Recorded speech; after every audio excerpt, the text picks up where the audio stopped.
Le tourisme constitue l'une des priorités du gouvernement du Sénégal, qu'il a bien mis en exerce dans le plan Sénégal émergent, PSE, car constituant un levier pour le développement local d'un grand nombre de localités comme la nôtre. En effet, le tourisme permet de dynamiser les activités économiques traditionnelles et de valoriser les particularités culturelles locales, en plus de favoriser la création d'emplois pour freiner l'exode rural. Cet événement qui nous réunit en ce jour a pour objectif, d'une part, de servir d'instrument de promotion et de valorisation des atouts naturels et culturels de la Casamance, pour lui faire jouer son véritable rôle de pivot de développement socio-économique pour cette magnifique région.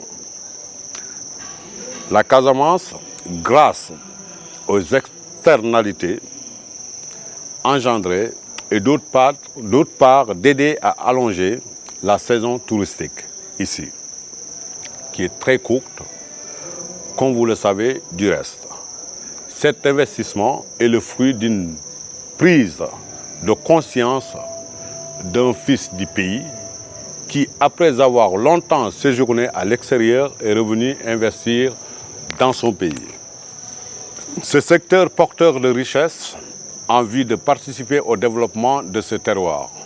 Toutefois, pour réussir un tel pari, il faudrait impérativement que nous puissions conjuguer nos efforts, secteur privé et secteur public, ensemble, main dans la main, pour relever les nombreux défis qui se dressent sur notre chemin.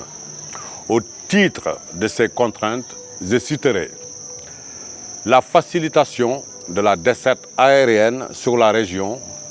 Et là, j'ai fait un clin d'œil à l'ANACIM pour la promotion de la facilitation des autorisations pour les vols charter vers la Casamance et partant, la réparation de la cuve à kérosène au Cap Skirring par nos amis les ADS. À l'ASPT, je demanderai d'accroître ses efforts louables pour promouvoir la destination Casamance et convaincre les TO d'inscrire la région dans leur catalogue de vente.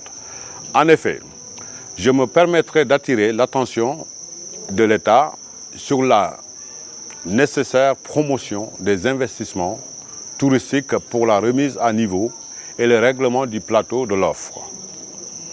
Le renforcement de l'encadrement du secteur, notamment en ce qui concerne la concurrence déloyale au Cap Skirring ici, de certaines structures, de faciliter l'accès à la plage, de trouver une solution durable au problème de l'assainissement de la zone.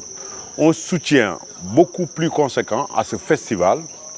Et pour finir, à l'endroit de mes compatriotes professionnels du secteur, je recommanderais que nos efforts doivent tendre constamment vers une amélioration de la qualité de nos services pour la mise en adéquation de l'offre de produits touristiques avec la demande des marchés émetteurs.